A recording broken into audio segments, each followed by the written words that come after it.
Hi families, எல்லோரும் எப்படி இருக்கீங்க? எல்லாருமே நல்லா இருக்கணும்னு கடவுள்கிட்ட வேண்டிக்கிறேன். எல்லாருக்குமே வந்து ஜெயக்குன்னு நான் இன்றைக்கி என்ன வீடியோ பார்க்க போகிறோம் அப்படின்னா, இன்றைக்கி வந்து ஒடிசாவிலேருந்து என்ன வந்திருக்கு அப்படின்றத நான் உங்ககிட்ட வந்து ஷேர் பண்ண போகிறேன். ஏன்னா தாத்தா போயிருந்தாங்க இல்லைங்களா, நான் விருப்பப்பட்டு ஒரு சில விஷயங்கள் வந்து எங்கள் ஹஸ்பண்ட்கிட்ட சொல்லியிருந்தேன். அவங்க வேறவங்க மூலிமா சொல்லி வாங்கிட்டு வர சொல்லியிருந்தாங்க. அதுதான் நான் உங்ககிட்ட சொல்கிறேன். முதல்ல வந்து நிறைய பேர் வந்து நீங்கள் பிளட் செக் பண்ணுங்கள், தைராய்டு இருக்கான்னு செக் பண்ணுங்கள் அப்படின்னு சொல்லி நிறைய பேர் சொன்னீங்க. இது வந்து என்னென்னா, இங்கே இந்த மாதிரி கட்டி மாதிரி வந்திருக்கான். அது வந்து வெண்ணெயில் வந்து மந்திரிச்சு கொடுத்துருந்தாங்க. இன்றைக்கி வேலைக்கு போயிருந்தேன், என்னால் சுத்தமாக ஒர்க் பண்ண முடியல. மதியம் மேலே போயிட்டு இதை வந்து தடவுனதுக்கப்புறம் தான் வலி கம்மியாச்சு, அந்த வீக்கமும் வந்து கம்மியாச்சு. எனக்கு பெருசாக ஹாஸ்பிட்டல் போகிறேன் அப்படின்னாவே எனக்கு ஏதாவது இதாகும். ஸோ அதனால் இந்த வாட்டி ஹாஸ்பிட்டல் வேண்டாம். ஏன்னா ரெகுலராகவே வந்து ஹாஸ்பிட்டல்னு சொல்லிக்கிட்டே இருக்கோம் அப்படின்றதுனால அதை நான் வந்து ஸ்கிப் பண்ணிட்டேன். இதில் வந்து நிறைய பேர் வந்து என் மேலே கோவமாக இருந்திருப்பீங்க. வீடியோஸ் போட்டதுனால இந்த பொண்ணு வந்து வெறும் வார்த்தையில் மட்டும்தான் இது பண்ணுது, எப்போ பார்த்தாலும் கஷ்டம்னு சொல்கிறாங்க. அதுக்கப்புறம் வந்து நிறைய வந்து கம்பேரிமென்ஷன் பண்ணி தான் வந்து இது பண்ணுறாங்க. எல்லாரோட லைஃப்லேயும் கஷ்டம் இல்லாமல் இருக்கும், உன் லைஃப்பில் மட்டும்தான் கஷ்டம் இருக்கா என்ன? இப்போ வீடியோ பார்த்தாலுமே தொண்ணு பேசிக்கிட்டே இருக்க ஒரு மாதிரி ஹாஷாக வந்து இது பண்ணியிருந்தாங்க. அதில் வந்து அன்சப்ஸ்கிரைபுமே நிறைய பேர் வந்து பண்ணியிருந்தாங்க.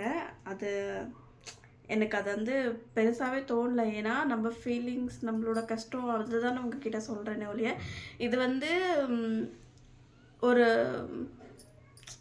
நிறைய பேர் வந்து ஒரிசா பசங்களை லவ் பண்ணுறாங்க, தமிழ் பொண்ணுங்க.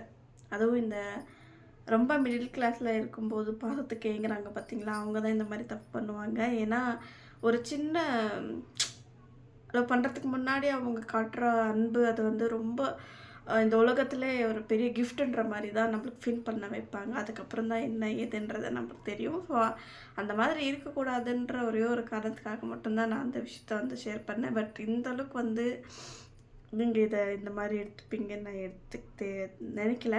சரி, ஓகே. இருந்தாலும் என்னோடய கஷ்டத்தை வந்து உங்கள்கிட்ட ஷேர் பண்ணுறதுனால எனக்கு கொஞ்சம் ரிலீஃபாக இருக்கும் அப்படின்னு நினச்சி தான் நான் உங்ககிட்ட வந்து ஷேர் பண்ணேன். நான் அழுதாலும் இதை வந்து ட்ராமான்னு தான் சொல்லுவீங்க. ஸோ அதனால் நான் இனிமேல் எனக்கு எந்த உடம்பு பிரச்சனை வந்தாலும் உங்கள்கிட்ட சொல்லவே கூடாது அப்படின்ற அளவுக்கு வந்து எனக்கு மைண்ட் செட்டிங்கே வந்துடுச்சு. ஏன்னா ஒன்று சரண்யா பற்றி சொன்னால் அவங்க கூட செய்கிறாத அவளால் தான் உங்களுக்கும் வந்து இதாச்சு அப்படின்றீங்க. இல்லை எனக்கு ஏதாவது ஒரு பிரச்சனை அப்படின்னா உனக்கு என்ன பண்ணுறது தெரியல, அவனா குறை சொல்கிற அப்படின்னு சொல்கிறீங்க. எனக்கு என்ன பண்ணுறதுன்னு தெரியல. நிறைய பேர் அதுலேயுமே வந்து என்னை கேர் பண்ணிக்கோங்க, முதல்ல ஹாஸ்பிட்டல் போங்க. என்னோடய ஃபேஸோட நிலமை அப்போ இருக்கும்போது இப்போது நீங்கள் பார்க்கும்போது நிறைய டிஃப்ரென்ஸ் இருக்கும். இன்றைக்கி என்னால் வேலைக்கு போயிட்டு என்னால் சுத்தமாக முடியல.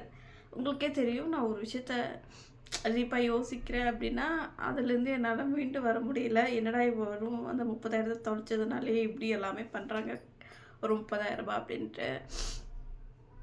நான் யார் மேலேயும் போய் டிபெண்டாக இருக்கக்கூடாதுன்னு நினைக்கிறேன். அதுவும் இல்லாமல் நான் இந்த வாட்டி இங்கே இருக்கிறேன் அப்படின்னா ஏதாவது என்னை ஒடிசாவில் நிறைய பேர் நிறைய அசிங்கப்படுத்திருக்காங்க இந்த கோல்டுக்காகவே, என்கிட்ட எதுவுமே இல்லை அப்படின்றதுக்காகவே. ஸோ அதனால் நான் வந்து கொஞ்சம் கோல்டு சேர்த்து வைக்கணும் அப்படின்னு சொல்லிட்டு ரொம்ப ஆசை. அப்போ உங்ககிட்ட கூட சொல்லியிருக்கேன். அப்போது திடீர்னு இந்த மாதிரி ஆகும். இன்னும் 2 மாதம் தான் இருக்குது கோல்டு சீட் எடுக்கிறது. அதுக்குள்ளே 1 இயர் ஆயிடுச்சு. ஸோ அதுக்காக பிளான் பண்ணி தான் நான் வந்து அமௌண்ட் சேர்த்துக்கிட்டு இருந்தேன். அதுக்குள்ளே இப்படி ஆனதுமே அதை என்னால் ஏற்றுக்கவும் முடியல. அதை உங்ககிட்ட சொன்னால் அதை நீங்கள் எப்படி ரியாக்ஷன் பண்ணீங்கன்றது தான் எனக்கு அதுதான் ரொம்ப கஷ்டமாக இருந்துச்சு. அழகக்கூடாது, ஓகே ஓகே ஓகே அழகில் இதையும் நீங்கள் அதை தப்பாக எடுத்துக்காதீங்க. ஸோ என்னோடய இடத்துலேருந்து நீங்கள் யோசிச்சு பாருங்கள். கார்த்திகா சிஸ்டர் வந்து கஷ்டப்படலையா, அவங்க எவ்வளோ கஷ்டப்படுறாங்க, இது பண்ணுறாங்க. ஒவ்வொருத்தருக்கும் கஷ்டம் அப்படின்றது வந்து வேறையாக இருக்கும். சில வார்த்தைங்களும் சரி, சில கஷ்டங்களும் சரி, அதை அக்செப்ட் பண்ணி அதனால் இது பண்ண முடியும். என்னால் அதை சில விஷயங்கள் வந்து அக்செப்ட் பண்ணிக்க முடியல அப்படின்னும் போது நான் இந்த மாதிரி தான் ரியாக்ட் ஆவேன். ஸோ அதையே நீங்கள் வந்து தப்பாக நினைக்கிறது எனக்கு சரியாக தெரியல. வீடியோக்காக தான் போடுறேன், வீடியோக்காக தான் அப்படின்றது கொஞ்சம் ஹார்ட்டாக இருக்குது. இப்போது எனக்குன்னு இருக்கிறது சொந்தம் எல்லாமே நீங்கள் மட்டும்தான். திடீர்னு நீங்களே என்கிட்ட வந்து நீ பேசுகிறது சரியில்லை, நீ பண்ணுறது சரியில்லை. எல்லாருமே பர்ஃபெக்ட்டுன்னு சொல்ல முடியாதுல்ல. என்கிட்டயும் ஏதாவது ஒரு குறைகள் இருக்கும். பேட் குட் ஈக்குவலாக இருக்கும். நான் குட்ன்னு சொல்லவே மாட்டேன். நான் நல்லவ அப்படின்னாலாம் நான் சொல்லி உங்ககிட்ட இது பண்ண மாட்டேன். ஏதோ ஒரு சின்ன விஷயம் எனக்கே தெரியாமல் நான் தப்பு பண்ணியிருக்கலாம், இல்லை இதாக இருந்திருக்கும். எல்லா லைஃப்லேயுமே வந்து பர்ஃபெக்ட் அப்படின்றது வந்து நடக்காது இல்லைங்களா? ஸோ நான் என்ன சொல்ல வரேன் அப்படின்னா, ஒருத்தவங்க ஒரு வழியை சொல்கிறாங்க அப்படின்னா உங்களால் அவங்கள ஆறுதல் படுத்தலனாலும் ஓகே தான்.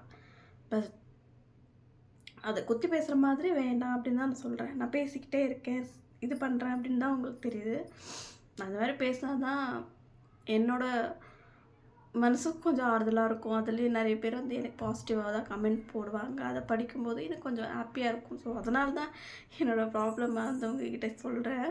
அதுவும் நீங்கள் கேட்டிங்கன்றதுக்காக தான் நான் வந்து சொல்லியிருந்தேன். சரி, ஓகே, உங்களுக்கு அந்த மாதிரி தோணிருக்கலாம். இதில் உங்களோட தப்போ இல்லை என்னோட தப்போ எந்த தப்புமே இல்லை. எந்த தப்பை பற்றி நான் வந்து இப்போ சொல்ல விரும்பலை. இப்போதைக்கு வந்து கொஞ்சம் நார்மலாக இருக்கேன். பட் நாளைக்கு லீவ் போடலான்னு இருக்கேன். என்னால் சுத்தமாக முடியல.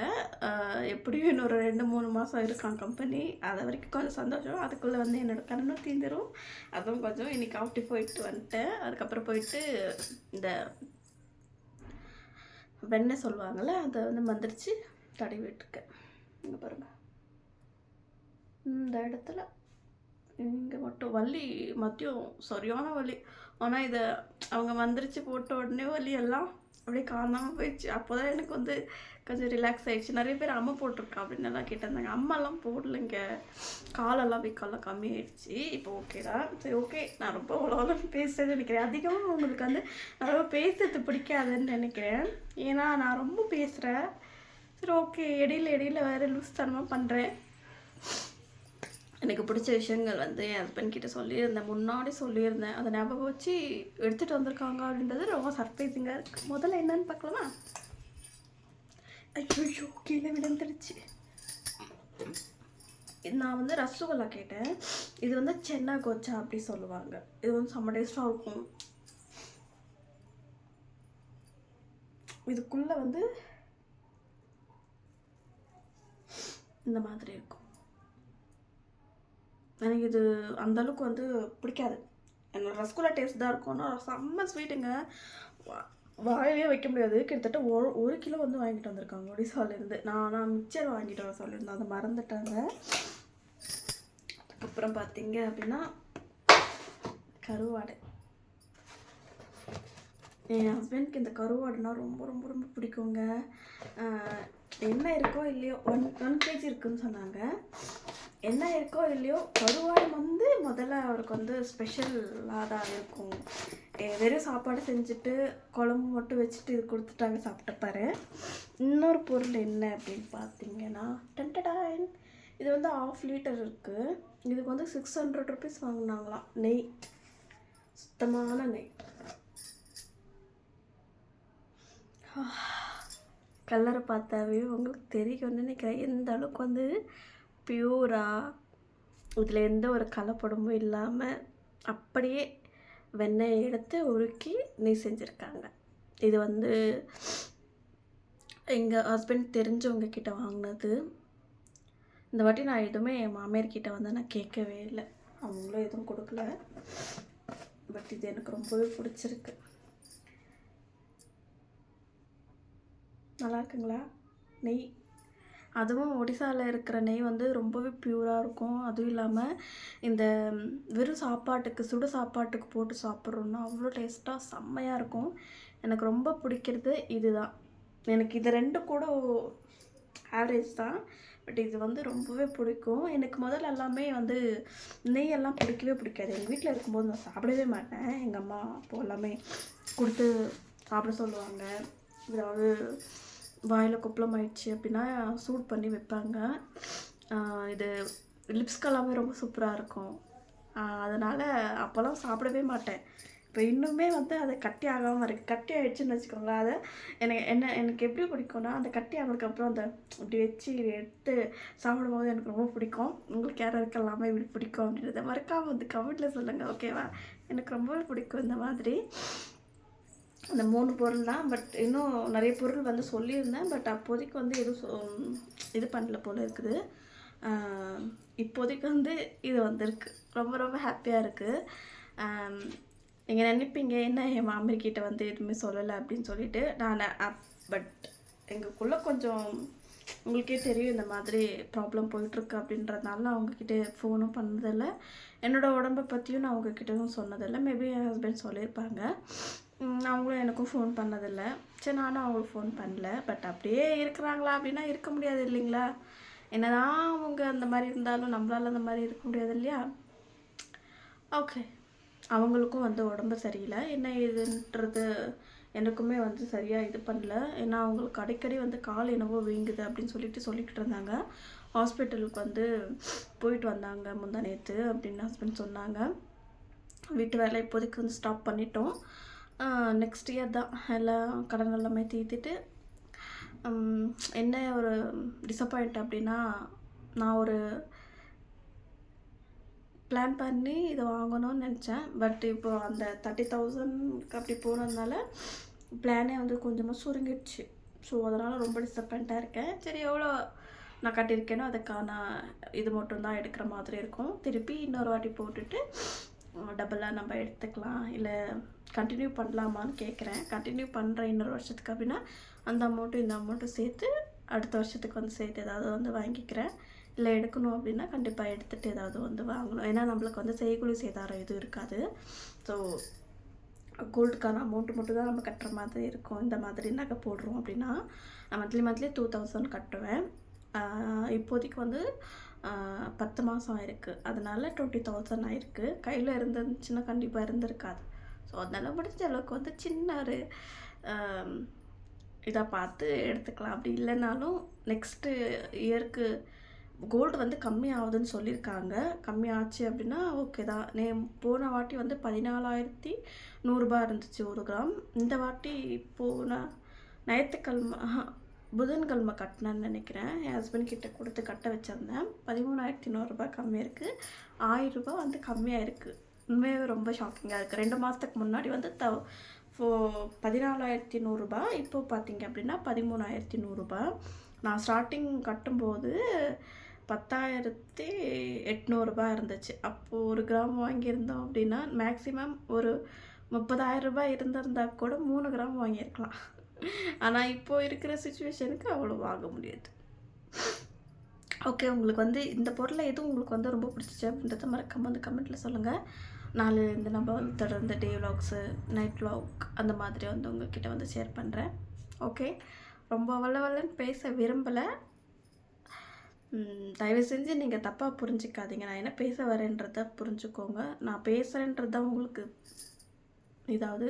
பட் நான் என்ன பேச வர்றேன் அப்படின்றத ப்ளீஸ் கொஞ்சம் எனக்காக வந்து கேளுங்க.